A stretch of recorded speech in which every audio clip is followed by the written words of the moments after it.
All right, I'll take up the front. As I go up to the front, I just turn to Brett and I go, all right, just the sewers. We're not going deep or anything, right?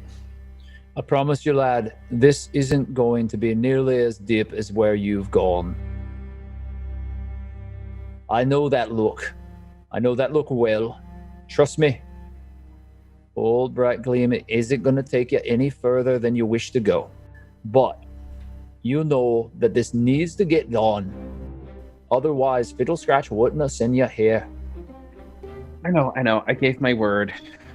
I live up to my word. Let's just go and get this done with. And then we can all go our Do you want to hold my hand? It's fine. Reach up and holding Hawke's hand.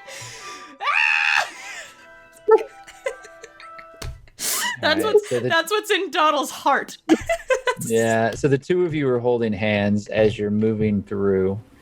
And you start moving through the darkness of the sewer, all of you, marching down the slick stone corridors. There's water flowing on all sides of you. And there is a lot of rainwater that has rushed these areas. The pathway is strewn with large, vicious-looking rats, and you have to kick your way through piles of them as you push yourself forward in this dark and dank corridor. Bretta stops from time to time and studies certain passageways, looking left and right and the way that you've come before. The pathway ahead is always clear to Bretta, and it is fairly quick that she makes decisions, passing you along a series of bridges into large cisterns that are junctions where all of the sewers of Waterdeep begin to gather together. You can see that this is almost as intricate as the street system above ground. While the sewers are very functional in preventing Waterdeep from becoming a total cesspit of disease, their functionality is fairly simple. It is all based on the collection of wastewater and passing it through these corridors out into the bay after moving through a series of passageways that have magical treatments that undertake them to help to whisk them further along and make it more healthy for the environment that surrounds it. This city is massive, and the use of magic in this way is not unheard of. It is very common in the large nation-like cities that stretch out across Faerun. It seems fairly peaceful, quiet almost. There's dripping water, and every footfall has an echo to it. The squeaking of rats can sometimes be loud, but other than that, the fear that maybe you felt at the initial entrance of this place has melted away, leaving behind a sense of peace and quiet. The exception to all of this would be you, Hawke. Every step is difficult. You know that you aren't more than just 20, maybe 30 feet underground, but your heart is racing. Your palm in Doddle's is sweating profusely. Your gloved hand is uncomfortable by the pools of sweat that are inside of it as you hold on to the small goblinoid hand of your new companion. Can I say Doddle practices her new spell and every so often just goes, prestidigitation, getting the sweat off the hands so they can keep holding them? Yes. You manage to remove any of the sweat that has built up within the gauntlet that Hawke is wearing. As you push forward, everything gets darker. You move deeper and deeper underground. June.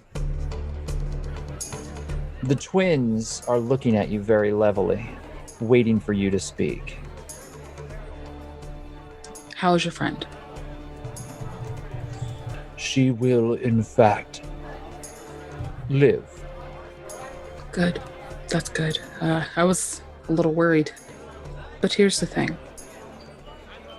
Back on the docks, there was something I was looking for. Please, go on.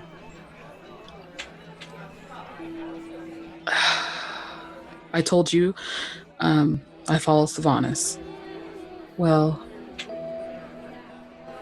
someone took something from me, a very valuable item that is a direct connection to my god.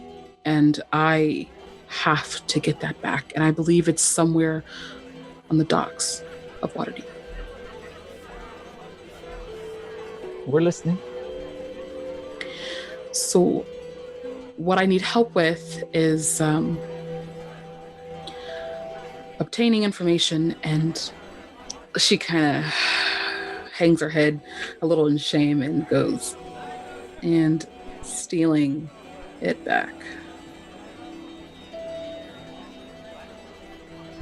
So, just so that we are understanding each other, you wish to retrieve an item. That is all? Yeah, basically. That is all she seeks. They both kind of look at each other, and it's as if they speak wordlessly from time to time, and then they look back to you. You have brought our companion back from the very edge of death. We owe you a debt. If we were to help arrange the retrieval of this item, this would erase your debt. Yes? Yeah. Very well. We will find the location of this item, but you're going to need to tell us everything. And what my brother means here is everything must be said. You cannot leave anything out, otherwise we will not be able to help you. You have earned our trust. You have nothing to fear, as long as you do not ever betray us.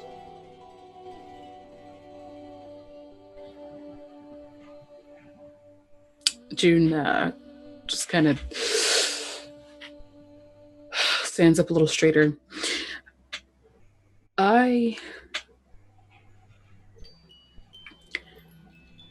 They took from me my shield of Sylvanas. It is a very important item. That item itself is connected to me and my people in a way that others won't understand. It's valuable. That shield is what I need. That is what I came to this place for. I just want to take my shield and then go off to find the other things that I am out to search for, and then be gone from here.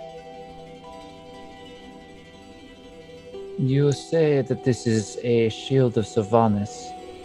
It has power to it, yes?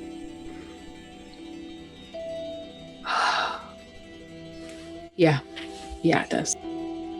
Is it attuned to you? In a way. As mages of the Zentarum, we have abilities that have been granted to us. We can use your blood to track it. My blood? Not much. No, not much. Just a little. It shouldn't hurt much. I think I'm used to pain, aren't I? Just one more thing. I need you to not only find the item and help me out, but I also need you to not try to take that item from me. Because though I trust you now, it is something that was stolen. I can understand your hesitation, but you have received our word, and despite what you might have heard about the Zentarum, we do have a code.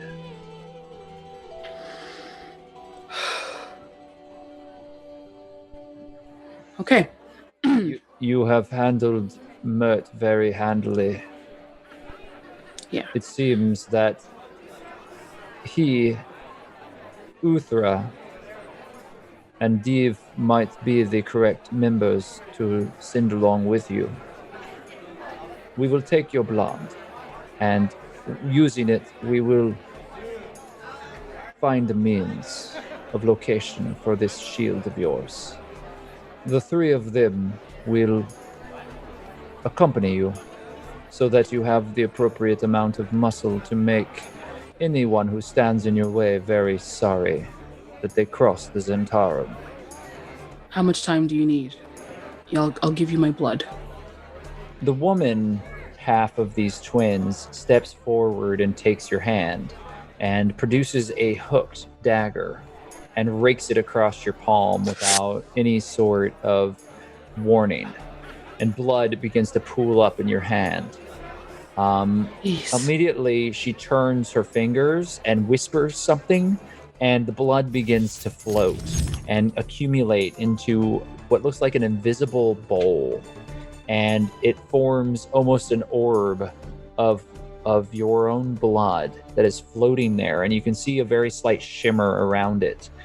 And then she speaks another word and takes your palm and licks it, and as she does, the wound closes. Oh, I've never seen that before. The Zentarum have secrets that many have not seen. Now that you are amongst us, perhaps we could find a place for this power of yours to find a home. Maybe. The city is dangerous. It is filled with those who hate others. Those who come from far shores are not always welcome. But in the Zentarum, you always have a place. You are given power based on your power. You prove yourself strong, and strength is shown. We are the masters that are rising here within Faerun. The world will see. The Zentarum has teeth once again. Sylvanas is welcome amongst us. Well, we'll see if I have to bear any teeth. Though I'm not afraid to, clearly.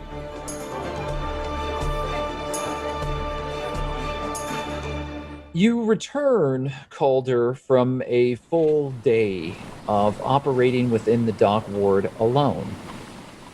You have a pouch full of coin and a number of scrolls that have been gathered.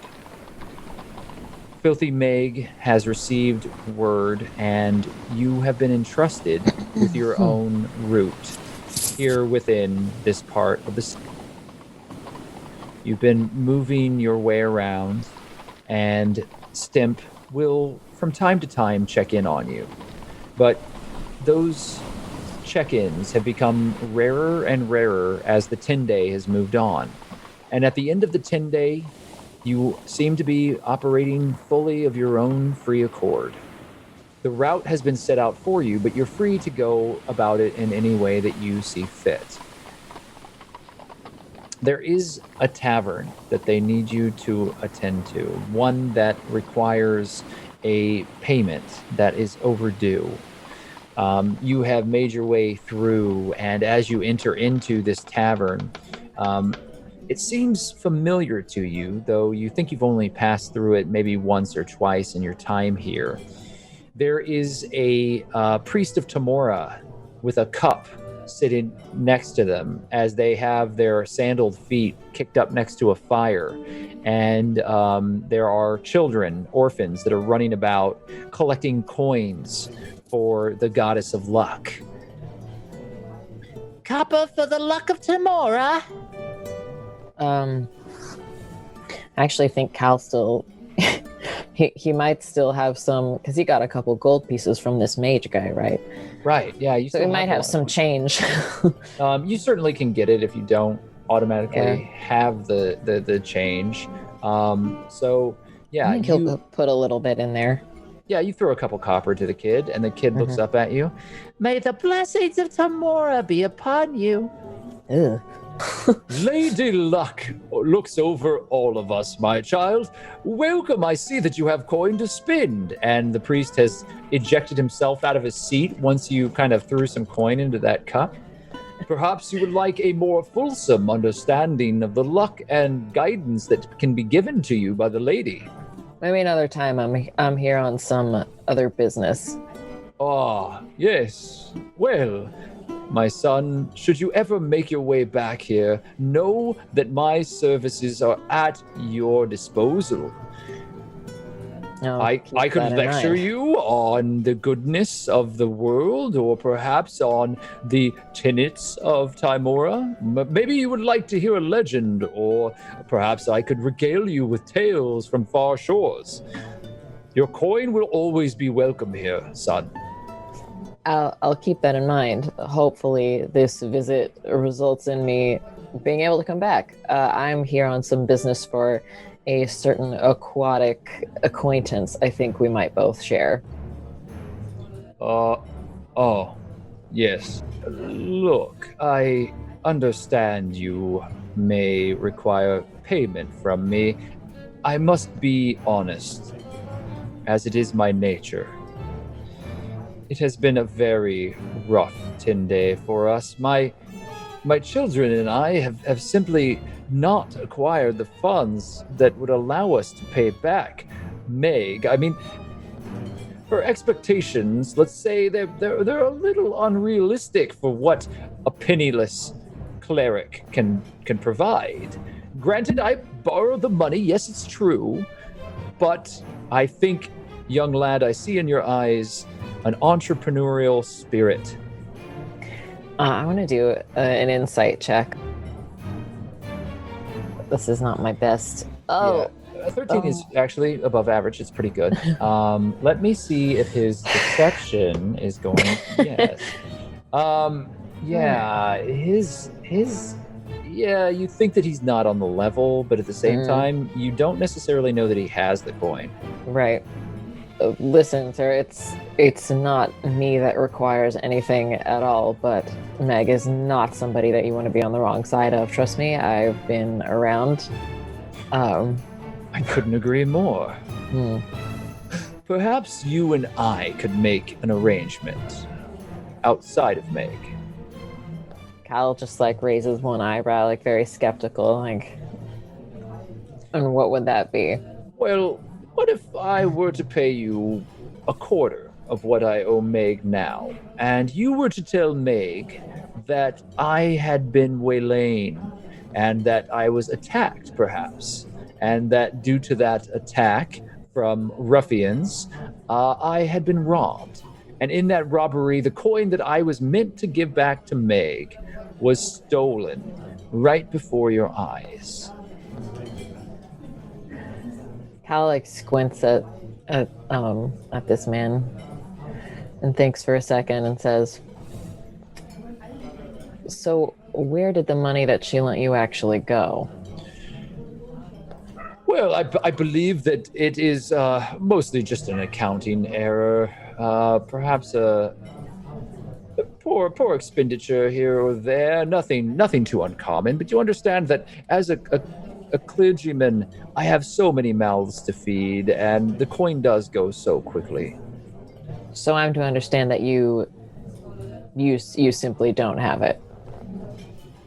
Yes, but I will shortly if Meg is able to extend any sort of grace for it. I would think that within the next 10 days, certainly the fortunes of Timora would shine upon me once again. My services are so rarefied that I find that there are poor lost souls that often need guidance and willing to pay. Listen, I can try my best to help you out, but Meg is pretty good at telling when people are lying to her, and All right, look, I'll give you a trade then. Perhaps I could offer information as opposed to coin. I do think she would be happier with that. What do you know of the half-elf known as Elerie Seaborn? Never heard the name, so much as I can recall. Well, allow me to illuminate you.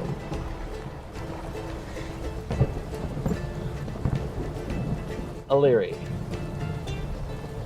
the streets are dark. It's raining. You're moving through them quickly. How are you going about this task? Going to the dock ward. I'm gonna go to that spot where I was checking out those guards before, hoping to sneak by them either, but I've got like a plan, hopefully.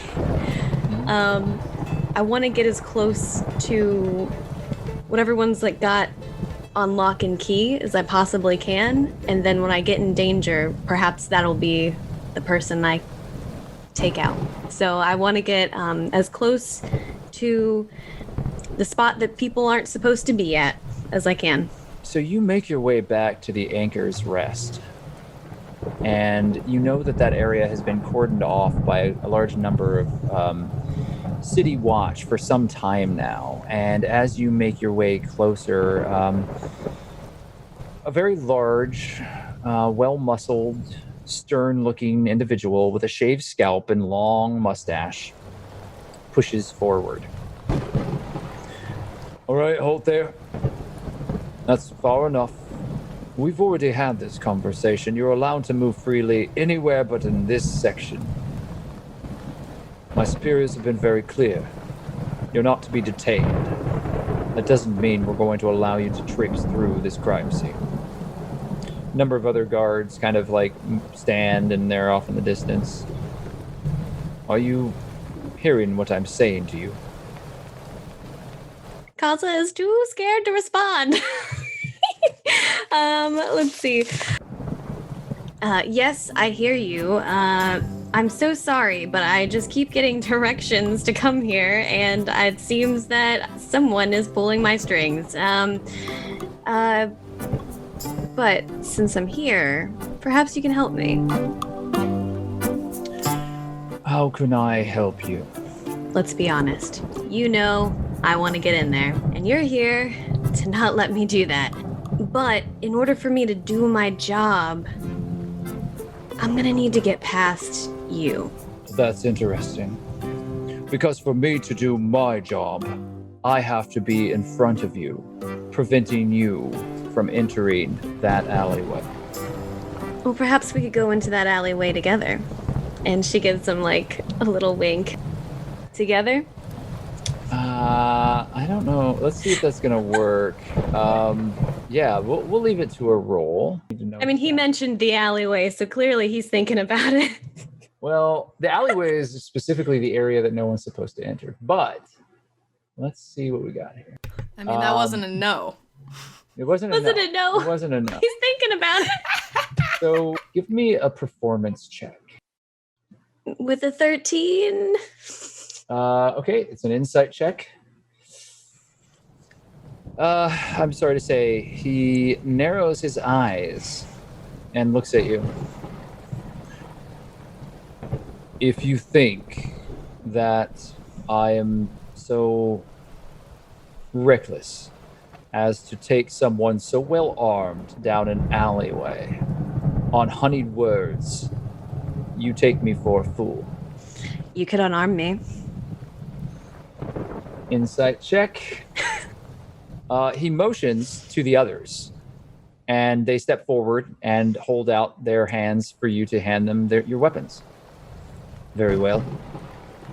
All right, I hand over the weapons. Do you give them all of your weapons, or do you keep anything? None of this stuff means anything to me. Yeah, they can take it. Yeah, so it's like a sword and all that. Do you have a dagger or any sort of weapon on you at all? They're gonna pat me down, so I'm not gonna chance it. You're not gonna chance it? No. Okay. So yeah, you relinquish the weapons that you have, and you don't hide anything. You don't keep anything upon your person. They don't take your mandolin. That wouldn't really be considered a weapon. They hold on to them as the guard then marches you into this alleyway. And down the alleyway, you see, hanging over a building, the Siren's Call. Dangling on a number of winches, the ropes are wrapped across it, and it has been dry docked, pulled from the water, and now hangs over one of the many buildings that are used to repair, rebuild, and refashion the ships that are in desperate need of repair that often come through this section of the dock ward. Surrounding it are the skeletal remains of other ships that have been similarly tethered, but they are rotten and falling apart. From the looks of it, your former ship, the one that you spent a good deal of time upon, has been relegated to this fate, where it will hang here until it falls apart. There are scaffoldings and other areas that have been built up around the building, and when you enter into this alleyway, you see that there are some lights and some lanterns inside of the ship, and it looks as if someone is moving around on the inside of it. You and this shaved head captain enter into the alleyway. He turns to you. You have my full attention. I just keep, again, digging myself. And this is Kaza. I just keep digging myself further into this, and I don't know how to get out. Seeing you facepalm at your own character's decisions is kind of incredible, I have to say. I'm sweating really hard. You are so smart. You are so creative. If anybody can get out of this, it's you. Yes. I just want to see if I can pretend to have forgotten something and be like, this is all over. I'm so sorry. And then jump into the water and swim to the side. How close am I to it? To the ocean or to the boat? To the boat. Yeah, if you're looking to get to the ship, you would need to enter into the warehouse that's some distance away. You could also go up the scaffolding that's used by the workers, and then there's scaffolding all over the boat. You can already see that they're dismantling parts of it. Are there people currently working on it, or is it No, there are lantern lights on the inside of it, though. Somebody's in there. I don't know how to ditch this dude. Let's see. He doesn't seem to be moving on you or anything like that. He actually is standing with his arms crossed and his hand is on his sword. So it looks as if he's expecting you to either try something or to say something. He doesn't really think that you're trying to romance him. Now, did the Inquisitor give you all the information about what's going on here? Which Inquisitor? Inquisitor Sternwold. Yes. I don't want to embarrass you or anything, and I know that you're just being tough in front of your guys and you had them disarm me. It's all on it, but Sternwold really wants me to go to the Siren's Call. You can stand here, you can look good for your boys and your pals and the whole team, but I got to get out over there. You understand Sternwold has already been through the ship 3 times. Yeah, but Sternwold, it's not me, so... know that place like the back of my hand. Gonna go in and out. These Inquisitors are endless. It is exhausting to try to keep up with them. All right, argue with me all you want, but if Sternwold comes back down here and he sees that you didn't let me in here, it's gonna be a bigger deal than all right. I don't know what you're trying to give me. Make a persuasion check with an advantage. That was good RP, so I'm gonna give you an advantage as he's listening very intently to you. I got a 17 and a 19. I can smell my body. I'm sweating so much. All right. I have to go grab a specific note. Just give me 1 second. Oh my goodness. Dude. Kaza, I love you so much. So great. That's very fun. But again, remember guys, this could go bad at any time. I love it. I love how you were like, I'm gonna do this and then pencil dive into the water. You know what? I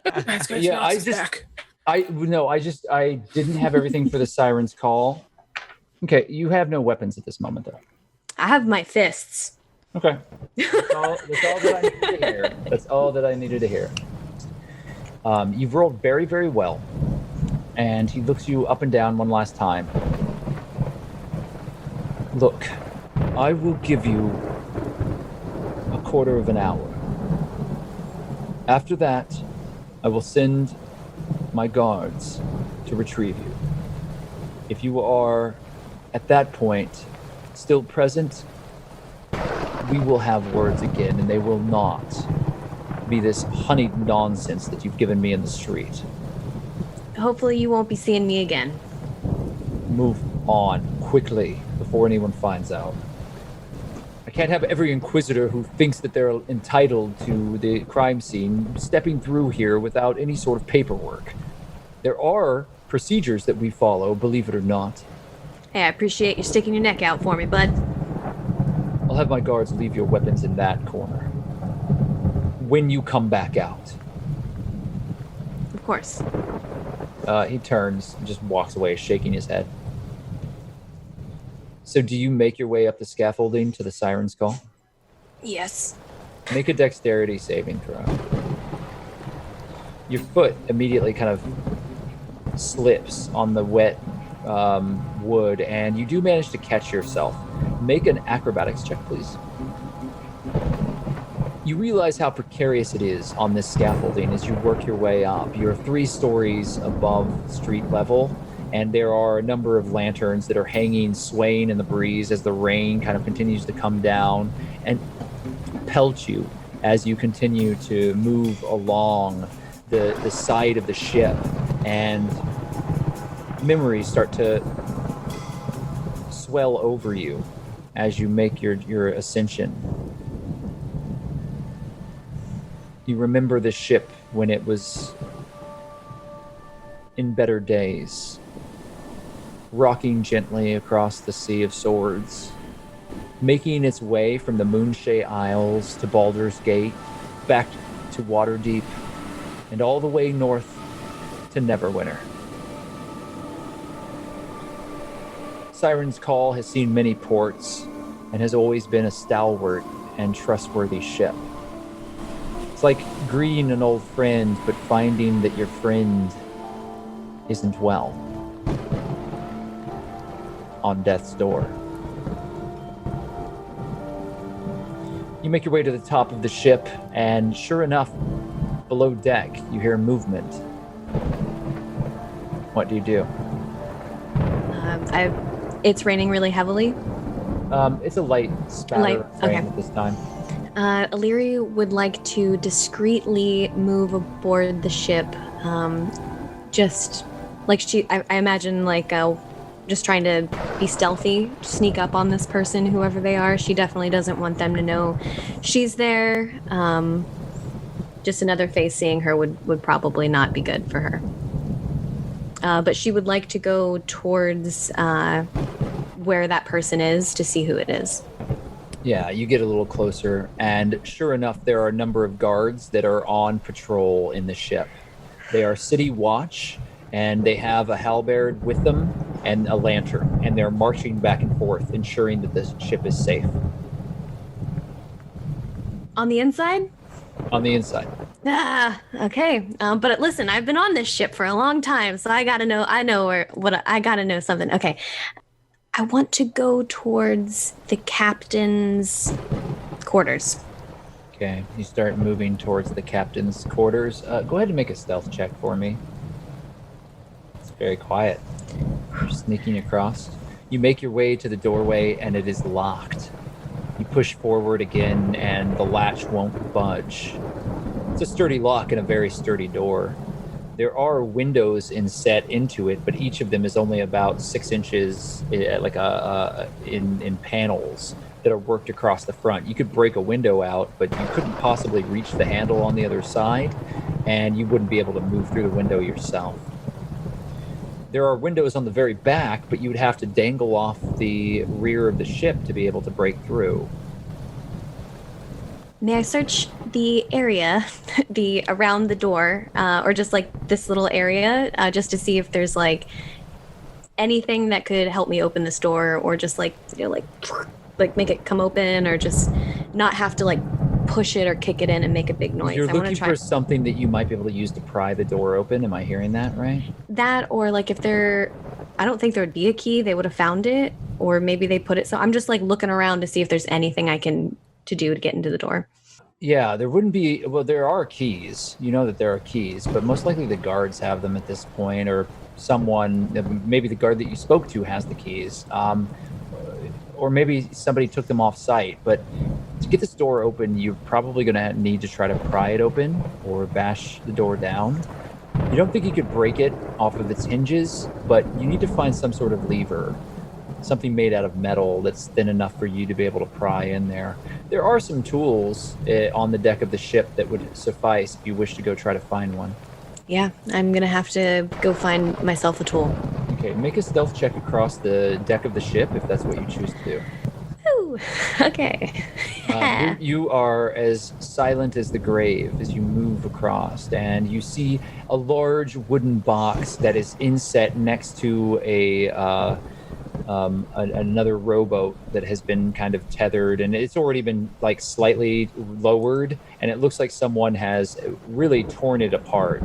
The storehouses of food and the other things that are usually kept on this rowboat have been removed, and things have been searched through and just kind of tossed all over the place. And you come to a wooden box that's full of tools. There are tools scattered everywhere, and you see a long crowbar that would serve your purpose as well. And it's in the box with a few other tools. Definitely taking the crowbar. As you do, there's a clatter of tools and a noise. Stay very still and patiently wait to see if there's like any repercussions for that. Make an investigation check for me as I make your perception check. An investigation of 15 is very good. The marching footsteps of the guards below deck stop, and you hear one set of them turn and start moving the opposite direction. Then you hear the feet as they start to step in their heavy boots up the stairs. I'd like to hide. Is the crowbar sharp? No, but it's very heavy. Elerie is probably not proficient in it, but she's going to try and hide, but ready herself to strike this person if she gets the opportunity to get them from like the back of the head. Like if she can catch them off guard, she is taking that. You duck behind a barrel that has been opened, and you can see all the contents of the barrel, which was mostly water, has been emptied out through some of the bungs on the barrel. And you kind of hide behind it as you hear the footsteps on the deck. Who goes there? Hello? Come out. I know there's someone here. I heard something. Who goes there? But by the order of the watch, step forward and relinquish yourself to the code legal. If you're looking for food, that could be provided. But elsewhere, this is a crime scene. You're trespassing. And you hear the steps as they pass by you. Make a final stealth check. You're 17. So you are so quiet right now. The guard looks around and starts walking down the steps. Back under the ship itself, below decks, and disappears out of your sight. And you begin breathing again. Hawke, Maglo, Siraye, and Doddle, you are traveling with Bretta Brightgleam and working your way along the sewer passageways. Things have become rather bleak as the more well-kept passageways have fallen away, and you are in a rotted segment of the city. Oh, it's going to be a little harder here. You're going to need to step carefully. Please follow me and do not tarry.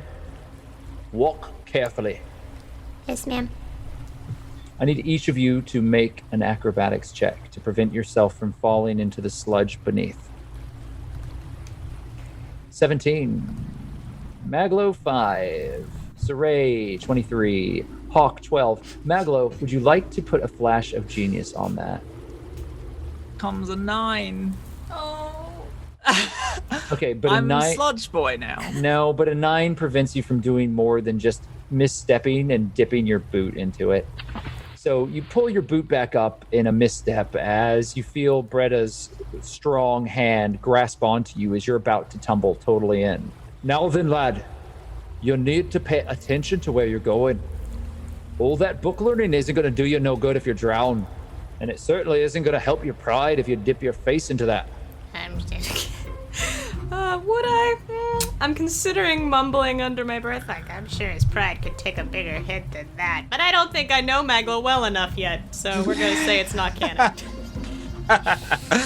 So all of you travel along, and these shattered bricks and all of the broken parts of the sewer are surrounding you. There are these large archways, and it's very old. Hard to tell precisely how old, but it feels as if the walls themselves have become less of a structure that has been built and more of something that has organically grown over time. Now, there are blocks and all of that, but they've all been shattered and kind of crumbled in on each other to the point where this feels almost like a cave. And Hawke, you swallow hard at the even minor depths that these sewers have taken you into. It's nothing compared to the Underdark. This is a stroll through a park compared to that. But still, the walls seem to close in around you, and the dripping water and the stale air, everything is so stagnant and frozen. The life that is here is rancid and difficult.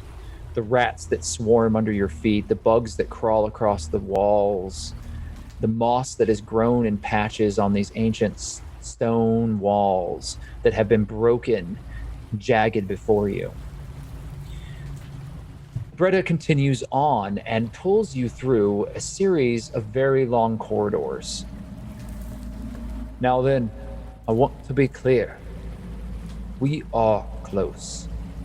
And this safe house, like all of the safe houses that are used by the grasping eye, are very heavily protected. Some are guarded in ways that you couldn't imagine. You may run into someone.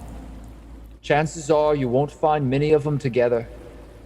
But if we have to take care of anyone, I suggest we do so quietly.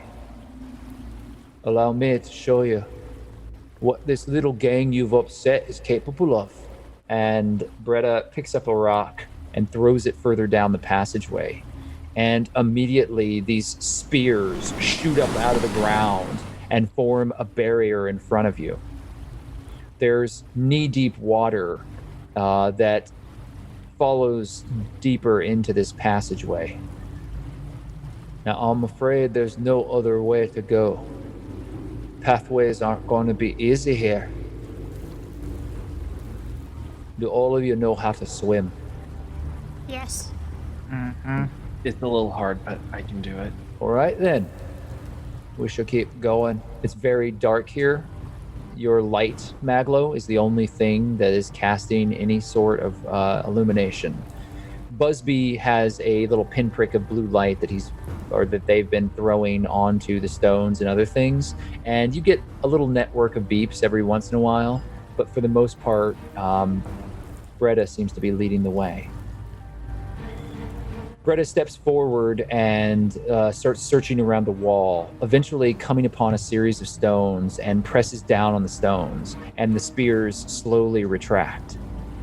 Now then, I don't want any of you to step forward until I say. And you do exactly what I do. And you do not step off of my pathway. So we move like a snake through this together. You understand? Yes, ma'am. Right. It's very dangerous. There's more than a few traps that have been laid to protect this safe house. And whatever it is that Phineas has sent you down here to find, Mr. Fiddle Scratch knows his business. It's something important, that's for sure.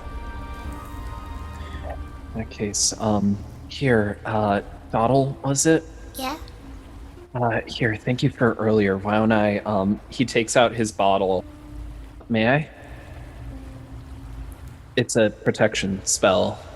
Might come in handy, I don't know. That's very sweet, thank you. Yeah, no worries. He takes out a water flask, and he just, like, dunks water onto his hand, and then he flings it on Doddle's coat, and as it hits her, it starts to, the little pinpricks begin to freeze and forms into, like, a small, like, curious of ice armor, and then kind of fades away into a shimmering shield.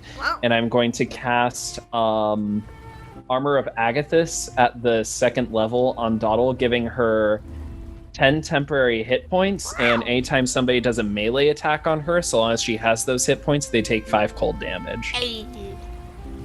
Thank you, Hawke. Bretta leads you through a network of passageways that get darker, and you're all trudging through waist-high water. Doddle, for you, it's up to your neck. Do you swim through this, or do you find another way to pass through? I'm following the group. I don't wanna slow them down at all, so I'm just going through it as best as I can. I'll swim. I'm a pretty strong swimmer. Okay, so you're you don't quite need to swim yet, but it is up to your neck. And you're passing through this water. It's fairly filthy. There's, a lot of overgrowth across the top of it. It feels like it's been stagnant for a while. But it doesn't smell too horribly bad given the passageways that you've moved through. It seems like this is more just stale, stagnant water.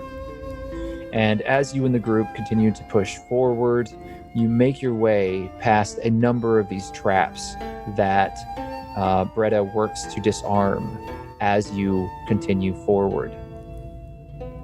You make your way to a flat stone wall. And on that stone wall is what looks like a half-circular door. It's a very strange shape, and there doesn't seem to be any handle or any sort of lock or key placement upon it. And Bretta begins to move her large hands across it. Oh, they really did a number here. I cannot believe that they found a dwarven craftsman willing to do this. Doesn't really fit here, does it? Why not?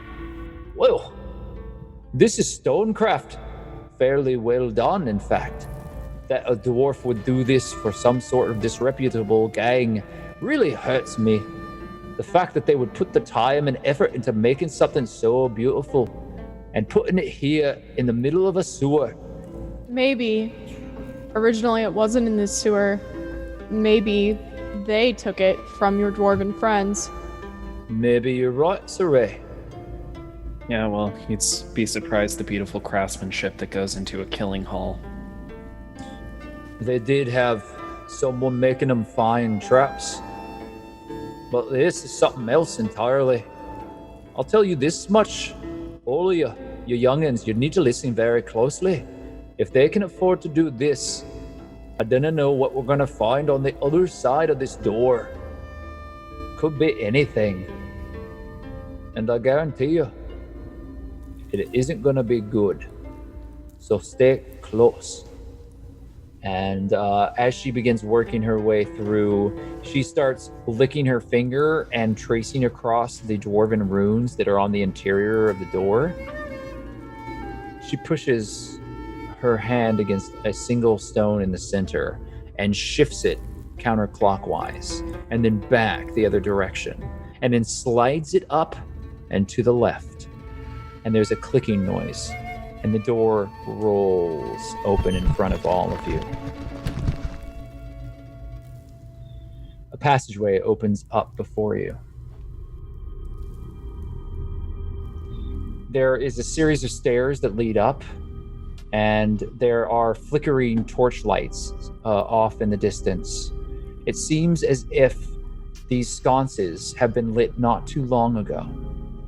Who's moving in first? I'm sticking real close to Bretta, probably going right after her. Maglo's gonna turn to Siraye. Like, we're supposed to be quiet, ain't we? After you. Siraye's gonna go in and can I check for traps or like investigate to see if there's anything entrapped in this hallway?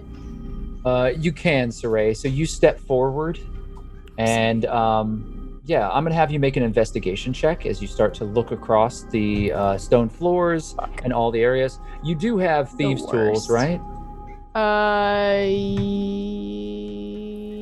Yeah. All right. Disguise kit, thieves' tools, yes. Yeah. Okay, so you got a 19 with your actual investigation, which is a -1, actually. You got an 18. So you're starting to look around. Make a sleight of hand check, please. That's a total of an 8. Not great, but not disastrous. You don't see any traps immediately, Siraye. You do think that there are traps in this space, though. You're just not sure where they are. So Bretta is going to be in here next to you, Siraye.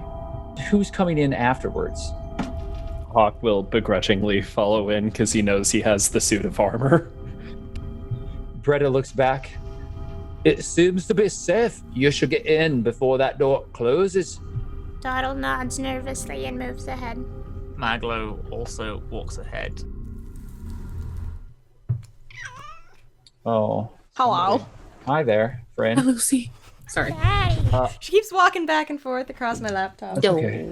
Once everyone is inside, the door closes slowly with a rolling grind of stone on stone. Bretta, how are we gonna get out? I can open the door again. No need to worry. All right.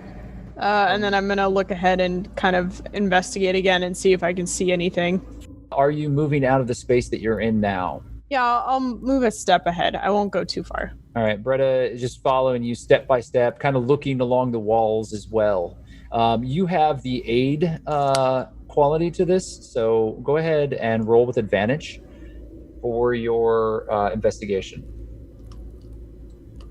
Natural 20. Oh, really? Yeah.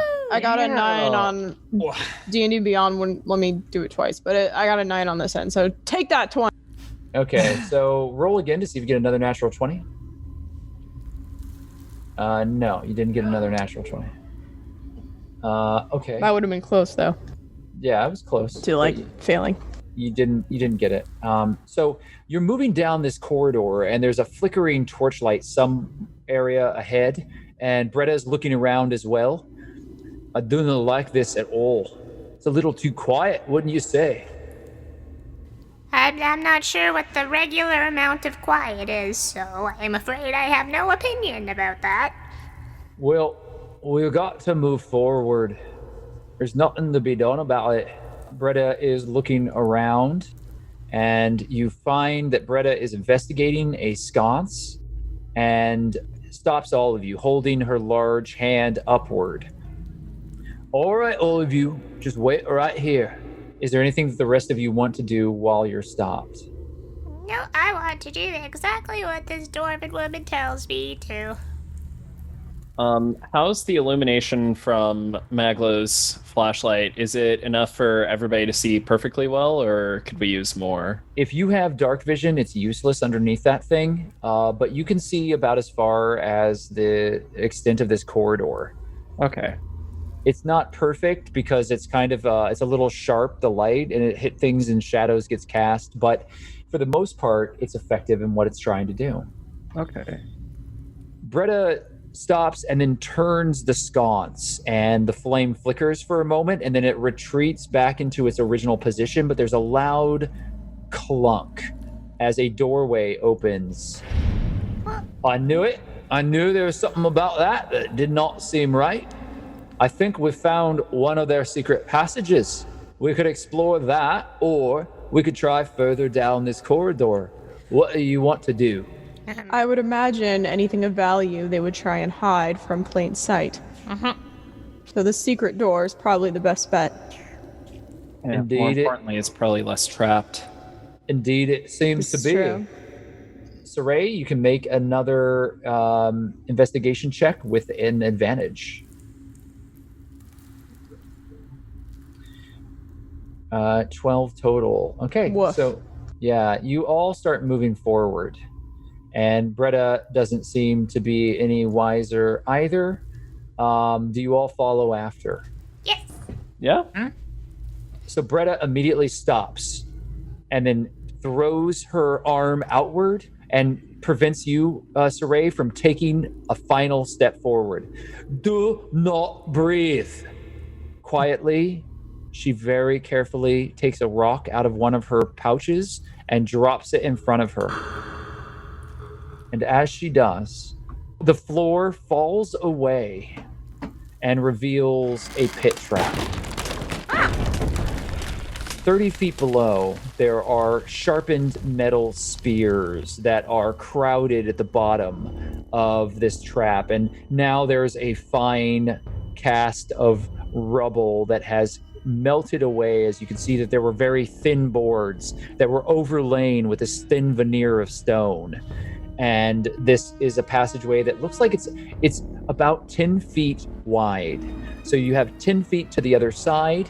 Everyone is present, of course, and you have to tell me how you'd like to get across this pit.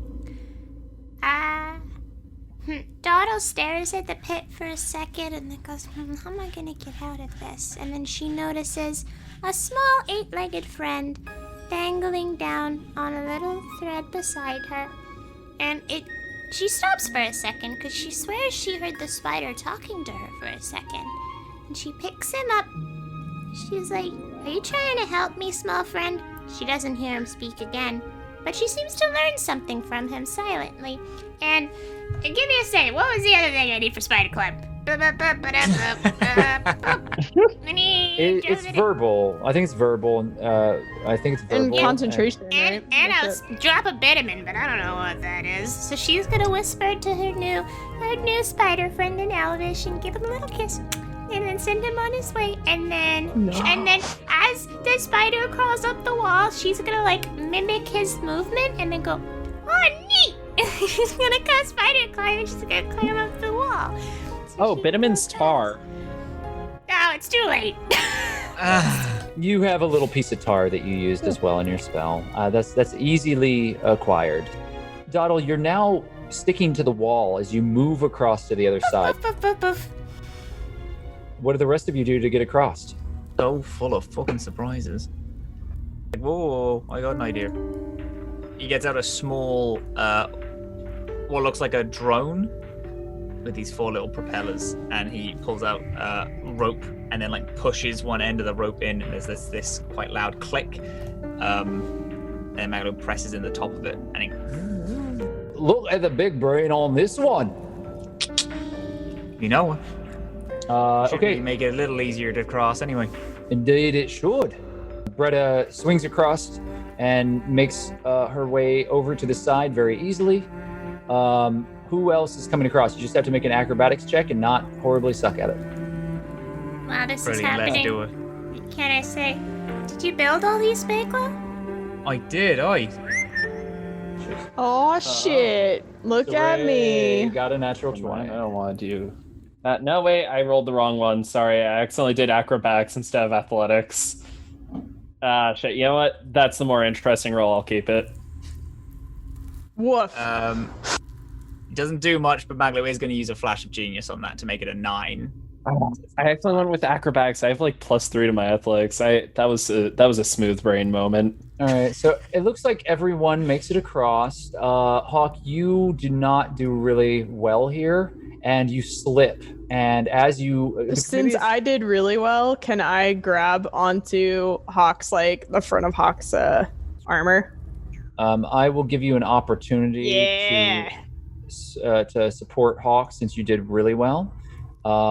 So, Hawke, yeah, you get to the other side, and then the stone kind of crumbles underneath your feet and the weight of your armor, and your body topples downward, and you slap your hands on the edge of this pit, and you're hanging as you're trying to keep your gauntlets grabbing into the stone to prevent you from falling down. Siraye, you can make an athletics check to try to pull Hawke up. 16 is pretty good. So Siraye, you grab onto Hawke and lift him up out, and with Hawke's help, you pull everybody over to the other side, and no one has fallen into the pit. Hawke, are you okay? I just hate holding onto ropes. Yeah, we're good. The doorway before you is open. What would you like to do? In we go. And who goes first? I'll take leave with her after Bretta. Yeah, easily enough. Bretta kind of like steps through, looks at everything, gives you a sign of all clear, and everybody comes in. There is a corridor that leads to the right and to the left. Which way would you like to go? Try left. Sure. All right. Left never loses, I guess. Bretta turns and you see another sconce like the other one that you passed by. Bretta examines it for a moment and then continues on. You find another corridor that leads down to a set of stairs that leads downward. And there is additionally a... So, Can I continue to investigate the walls and stuff as we head down the path, or head down the hall? Yeah. Well, it's a set of stairs that leads down. Mm-hmm. Okay.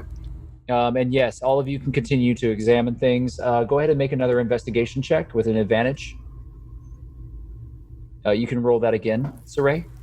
Oh, Because okay. Bretta is with you, supporting you.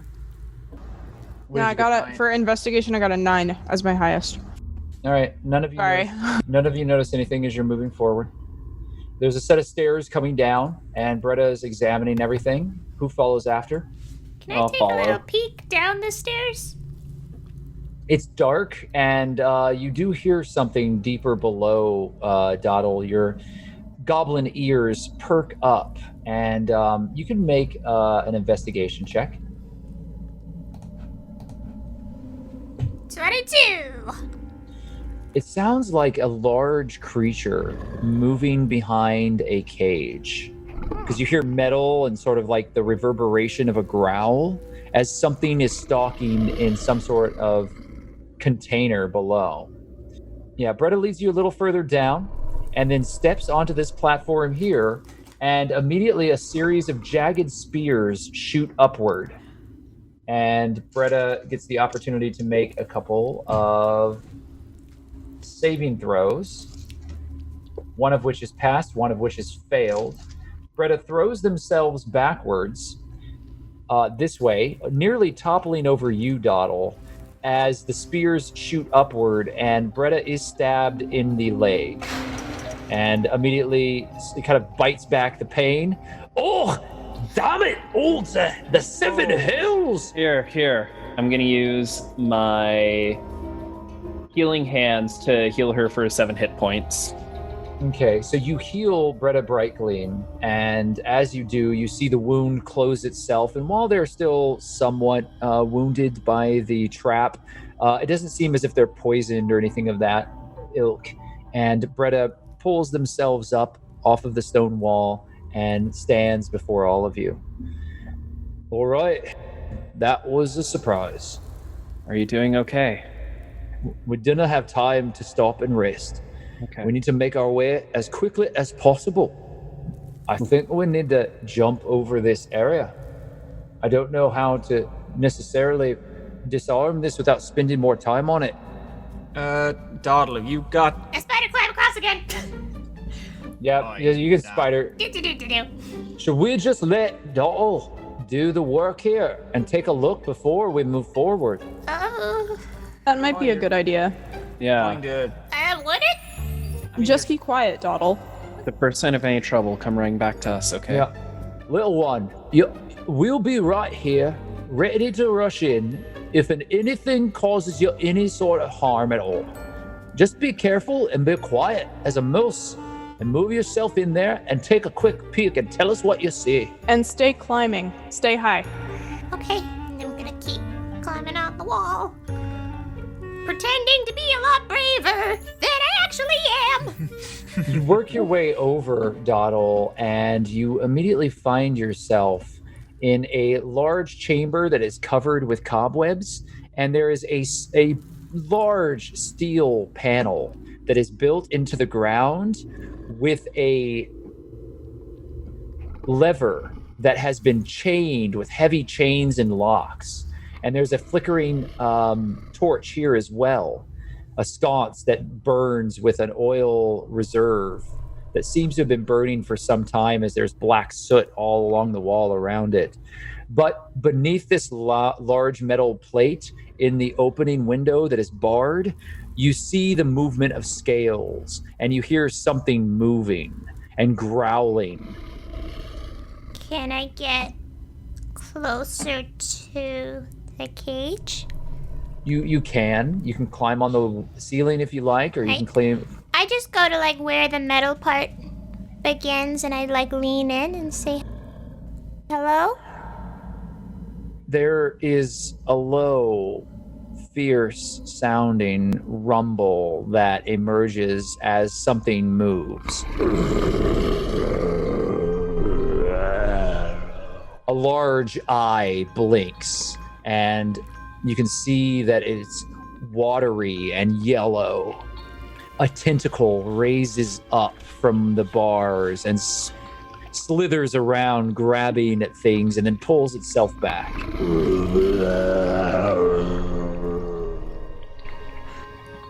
I think it's best if that thing stays in there. There's a lever beside the cage. It is wrapped in chains and locks that are very large. Okay.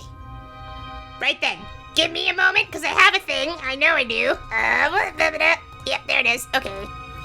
Alright. Let's be crafty about this. I'm going to reach into my pockets and grab a little string and tie it to a little bell. And I'm like, okay, this bell's not the biggest thing. I'm going to begin to tie it to the entrance to this like little cage room. I'm gonna say, but maybe, when we're up there, somebody will trip over this and we'll hear the bell, and I'm going to tie it to the other side, and as I do, the bell's gonna tinkle a little bit, and I'm gonna hear it inside my mind and be like, ah! That's very convenient, and I'm going to head back up the stairs. You see Bretta just like standing there with her sword ready, waiting for you. Oh, lass, you made it back. Good to see. What did you find? There's a strange creature in a cage down there that I can't imagine is very friendly, but I did cast some kind of spell so that if anybody enters that room, I'll know. A monster. There's a creature. Okay, cool. Yeah, it had big eyes and tentacles. Well, I'm glad you made it back. That's cool. Tentacles. That's really cool. Are you all right, lad? You look white as a sheet. I mean, paler than you usually do. Let's just get out of here. There must be something else here, though. And I'm gonna investigate the rest, like the room again. Why else would they put this trap here? If they're holding on to some sort of beastie down there, it makes sense to me that they would be wanting to keep it safe so that no one else was able to set it free. But it's a beastie that is probably really strong, and having a trap here while they're moving it would be very inconvenient. Well, I would imagine that somewhere here there's a key that would turn off the trap if we can find it. And then I'm gonna investigate the hallway again. Okay, go ahead and roll with an advantage. Right, brother, come here. Let me look. Maybe take a look at your leg. Yeah, it's pretty bloodied. She seems to be moving about fine. She kind of bats you away a little bit. You can see a network of scars on her leg as you start to kind of like stitch her up. But between you and Hawke, yeah, you do manage to deal with the wound pretty nicely. While you're doing it, Bretta is shouting out directions very quietly under her breath. Like she's whisper shouting to you, Siraye. No, try the lift. They wouldn't put it in that stone. That stone wouldn't make no sense. And so she's like giving you directions on dwarven stonecraft as you move your way through. You do, however, eventually find what you think is a trigger, but you do not know for certain because you haven't rolled well enough. Do you want to make a sleight of hand check? Yeah, sure. You pull out your thieves' tools and you investigate a little further. Woof. Britta, I think there's something here, but I can't seem to grasp it. Try taking one of those hooky bits there and working it through the crack by where the stone be. And I do as she says. Yeah, you can roll with an advantage now. Sleight of hand. Oh, wait. Oops, wrong one. My bad. No, wait, fuck. That's the wrong one, too. It's this one. We want this one. As you roll 50 dice to determine this. So just like Warhammer. Not great. Okay. Yeah. That's what I'm used to. I'm sorry. So you're working it through and you feel tension against the tool and you realize that you're stuck. Because if you pull this tool out right now, you think you're going to trigger the spikes, which probably wouldn't be a bad thing, but you don't want to damage the mechanism. So you need to make another roll. Do you describe to Bretta what's happening? Yeah. I tell her, like, I hit something, but I can't quite grab it. Isn't the tension on the right or the left? I'm not sure. It feels like it's on the left. It feels like it's on the left. All right, then. What you need to do is you need to take a sharper tool and pull back in there and push the spring back where it came from. I grab one of my darts and I just, like, pull it in there. Okay, you can make a sleight of hand check at an advantage. Wow, you are not rolling well. I'm the rogue, guys. I promise. So you got another 11, and you do inadvertently trigger the trap now, and the stone pulls back, and it sticks in place. However, you've managed to disarm the trap, only the spears now are permanently up, and it's hard to pass through them in that way now. So if you want to come down the stairs down here, because of where those spears are, you're going to have to kind of carefully work your way past them. There's pretty much a cage that's been erected here in this area now. And Doddle, you are able to climb along the wall without a problem, but if somebody doesn't have spider climb or fly, it's going to be difficult. And indeed, as you were afraid, Siraye, the stone is now stuck. Well, you did fine last. Do not worry about it. Hopefully we do not need to come back this way again. Lad, you done a fine job on my leg. It ain't worth the effort. Trust me. Old thing is barely hanging on there anyway. Then it's just God healing don't really get to like the root of the problem, right? It needs to be checked over. It's more like glamour healing than anything. So I'm just making sure that it's fine. Hawke chooses to ignore this, but he lets out like a annoyed grunt. Much appreciated, both of you. Oi. All right, if you're ready, we have one more path to take in this passageway, and then we'll have to backtrack and find out where we went amiss. Bretta continues to lead you around. There is a metal grate on the ground in this section in the corner, and underneath it, you get the hot steam of some vent somewhere else in this complex. And you do hear the faint rumbles of whatever beast is being held in that cage below. All right, no one drop anything here. It will be bad. And Bretta leads you down the corridor further. Does anyone do anything as you're moving through? I'm just gonna keep investigating, so if there's traps. Maglo is also going to start doing some investigations. Hawke is too busy silently cursing to himself. Aww. Momo would like to do the first dumb thing of the campaign. Please and thank you. Is it though? Is it? I feel like we have done many. Bretta gave us some apples, right? Yes. Will the apple fit down the grate? Yeah, you could drop an apple down the grate. Alright, I'm just gonna, as we're passing by, since looks like I'm the last one there, I'm just gonna take my apple and just bloop, and just let it fall down the grate in case the monster wants its snack.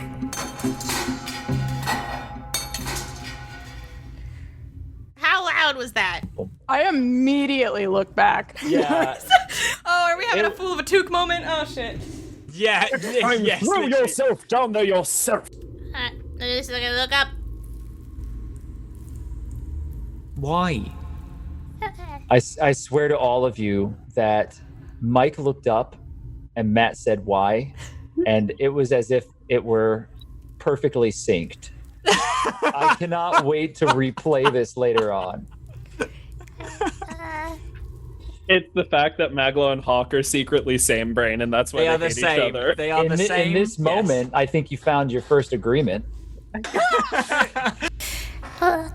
I don't know how long he's been trapped in there. I thought he might be hungry. He doesn't seem like a herbivore, does he? I don't know that. Oh, aren't you supposed to be a goblin?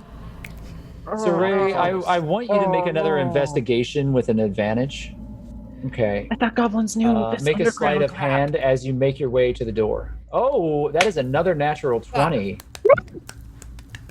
Okay, so here's what happens. Siraye, Bretta is like searching things out and pulls another sconce and turns it, and there's a metal rotation sound. And this door that's in front of you that's made out of metal, immediately it has an eye on it with a hand that is grabbing onto the eye like this.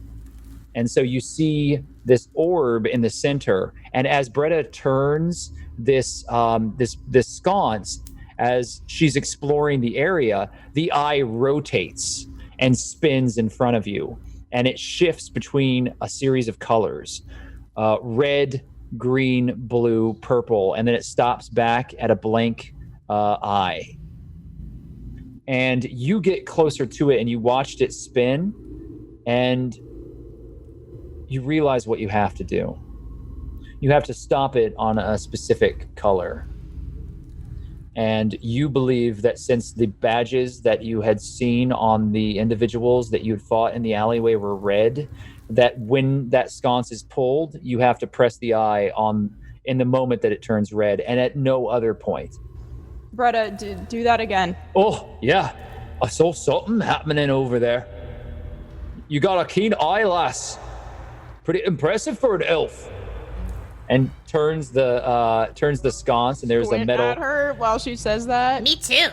No fucking duh, I'm an elf is what's going on in my head, but No offense intended at all. I've known plenty of elves, just not all of them quite so keen when it comes to these sorts of triggers.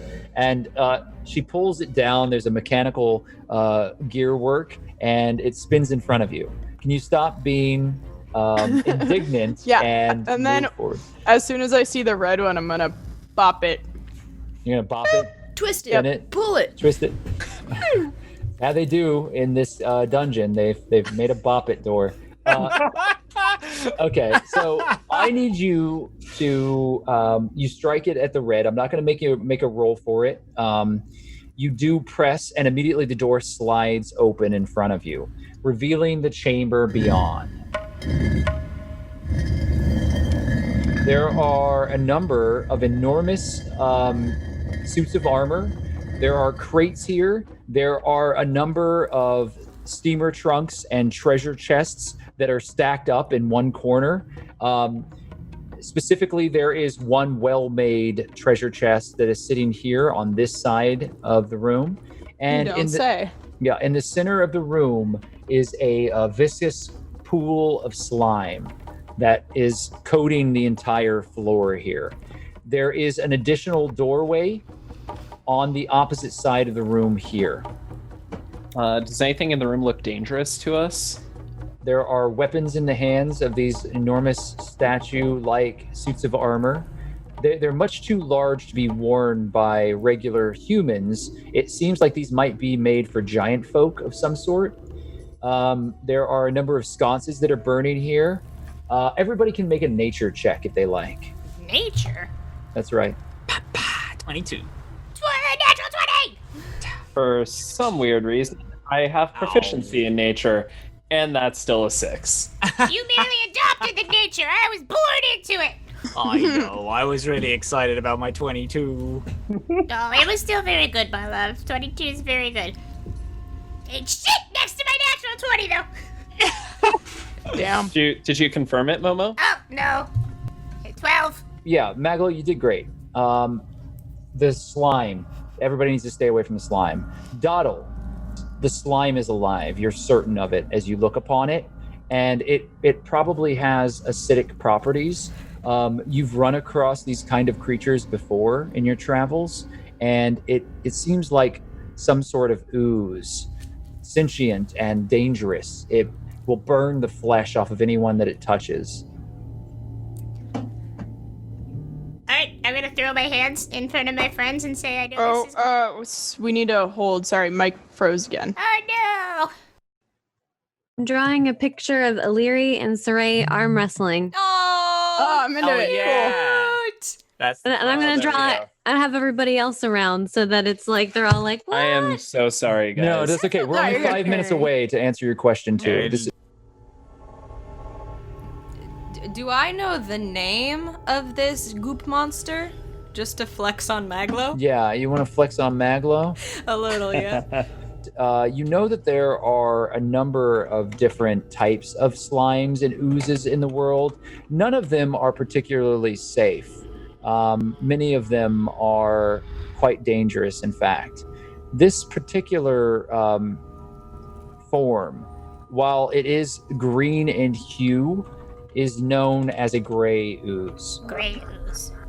Okay, I would like to throw my arms in front of my friends and say, I know this is going to be a lot of information to process in a very short amount of time, but that giant green slime is called a gray ooze. It's highly acidic and very dangerous and also alive. Take your time. Doddle, you know that they corrode metal. And also they can road metal. Good to know. Can I insight check Doddle? Because it's sounding weird that a goblin knows all this stuff. There's my I mean, problem. you can if you choose to. I mean, yeah. Can I roll a deception to just be like a very smart goblin? Yeah, sure. Hey, my himbo powers actually didn't activate this time. Yeah, so it is kind of suspicious that this goblin knows so much specific information about this ooze. Yeah, you're not exactly certain as to how a goblin would know that, but it also doesn't lead you to believe specifically anything other than this goblin is more than what it seems. She clearly has more information than she's sharing. Is that okay, Hawke?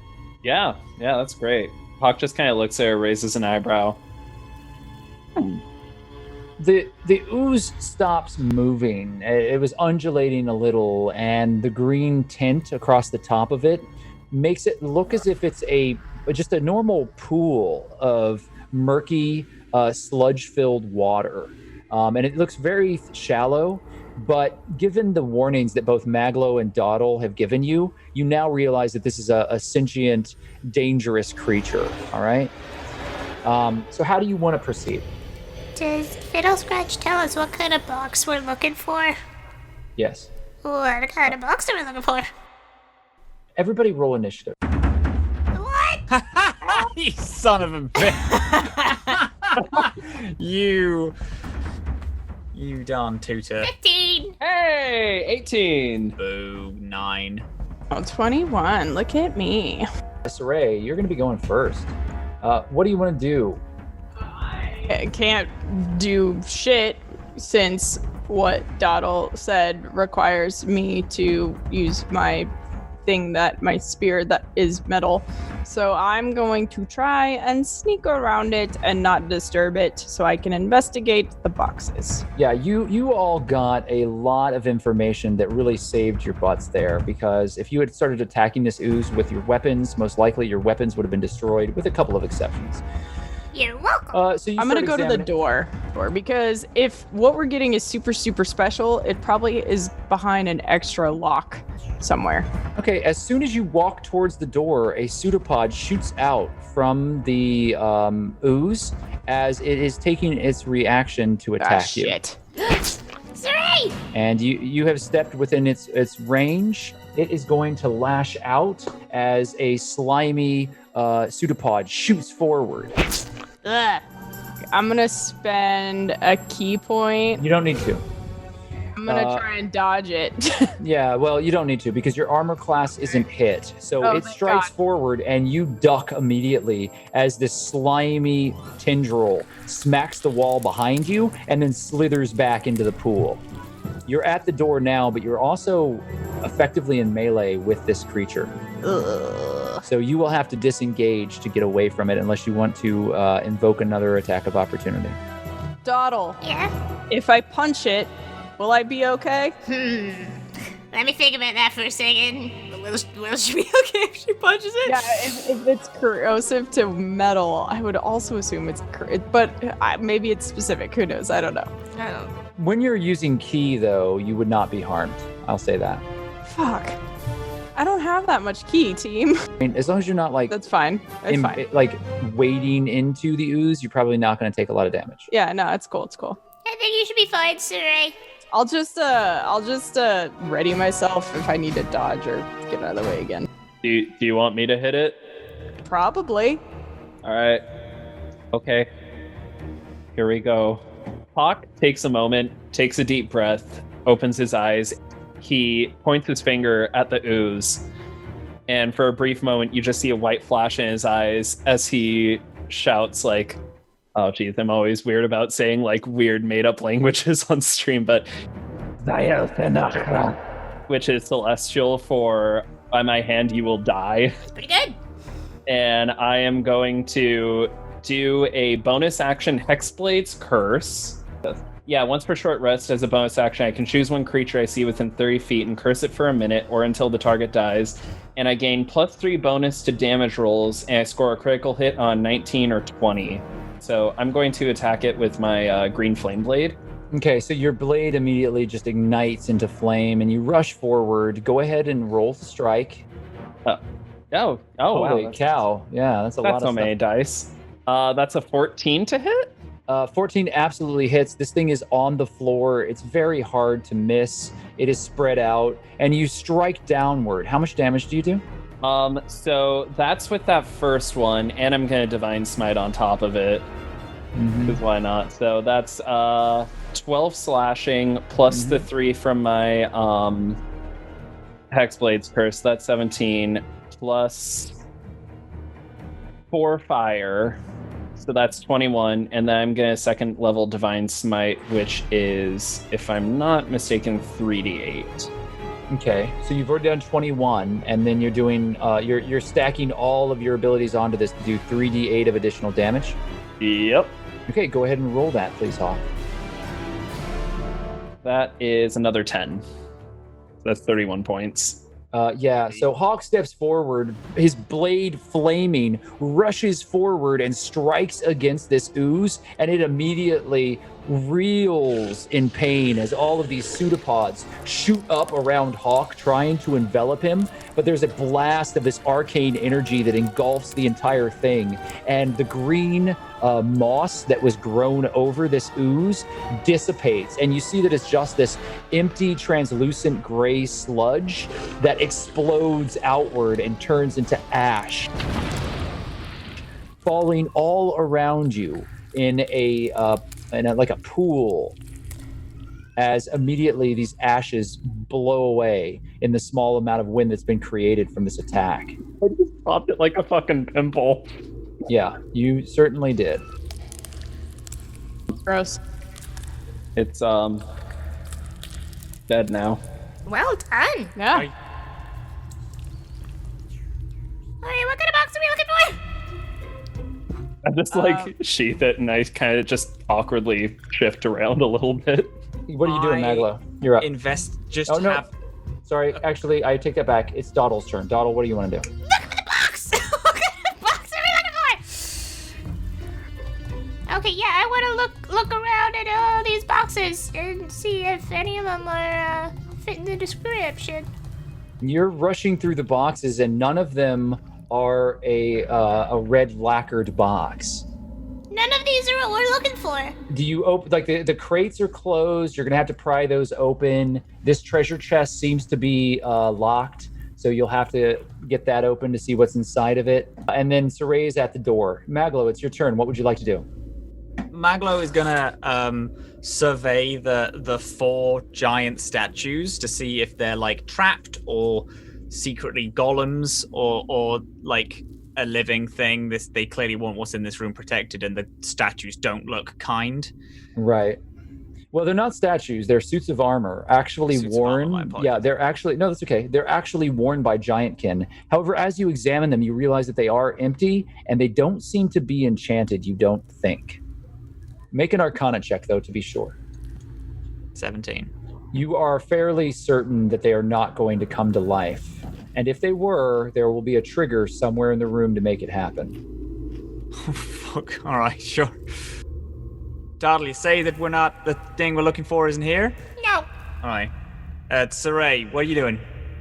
I think it must be behind this door. If it's so special, they probably would have put extra protection on the box. There is a large steel door in front of you, Siraye, with another eye that's being grasped, only this one is metal. And you can see that the interior of the eye, the iris, is in fact a keyhole. It looks like this requires a key, however. Not I'm- pickable. I might be able to, and I'm gonna pull out my thieves' tools and start looking at it. Let me get here and give you a hand, lass. Perhaps Please. I can help you. That was some fine handy work with that ooze. Well done there, Hawke. You really took care of that mighty quick. Thank you. And Hawke so, just kind of blushes and heads over to just look at one of the crates. okay, so you guys are searching this general area. I'll come back to you. Siraye, you take your lockpicks out, and I'm going to give you an advantage on a sleight of hand to pick this lock. You rolled a natural 1, but it doesn't count. So you can go ahead, because you had an advantage. It's going to be a 10. But roll that again to make sure you don't get another natural 1. Yeah, watch me. It's not another natural 1. Oh, but thank God. yeah. Okay, so you're picking away at this lock and you're moving it through, and Bretta is trying to examine it and help you along the way. And as you're working, you realize that you've put yourself into a position where if you retract your tools now, you're going to trigger whatever trap is on this door. So you have to make one more sleight of hand, and you can do so with an advantage, but if you fail it, the trap is going to trigger.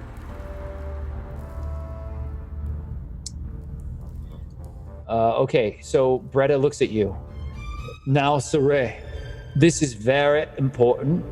I want to make sure that you do not pull the tools back out at this point.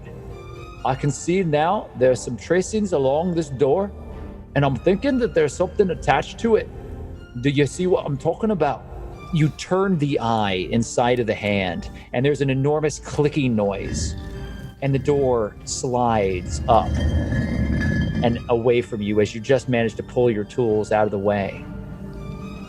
Cool. Standing on the other side of the door is a mass of red ooze. And a pseudopod snatches forward, Shit. grabs you, Siraye, and pulls you inward. Ugh, gross.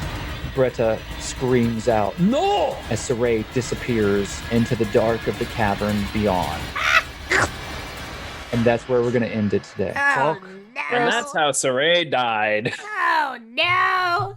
Nah, it takes more don't than say just that. a ooze to kill me. Oh, jeez. I was not prepared to one-hit that guy. Yeah, listen, that's just a patented Hawke beefy hit. I'm gonna do what's called a Hawke move. I deal massive amounts of damage and feel really awkward about it afterwards. I feel really awkward. Wow, you're really... Please don't look at me. That was fun, guys. Thank you. Yay, fine. good job, everybody. Yeah, So, thanks. That's great. yeah. I'm not saying that. So I was like, what if I had a pair of my own personal Realms Apart dice? And then I got into a wormhole, and now I'm trying to look up how to make dice. Oh, it's Oh, a long yes. wormhole. It's a deep Yeah. and dark. Yeah. I That know was a the 2020 answers goal to of much of mine that. to But I don't have a cast 3D my printer. dice. And I'm like, We have a 3D Ah. printer if you have any questions on it. We have let us 3 know. 3D printers, We have a so lot. we could That's not definitely, fair. if you can That's get not it fair. made up, we can mock them up and mail them out. Mhm. All right, I'm going to stop the recording here.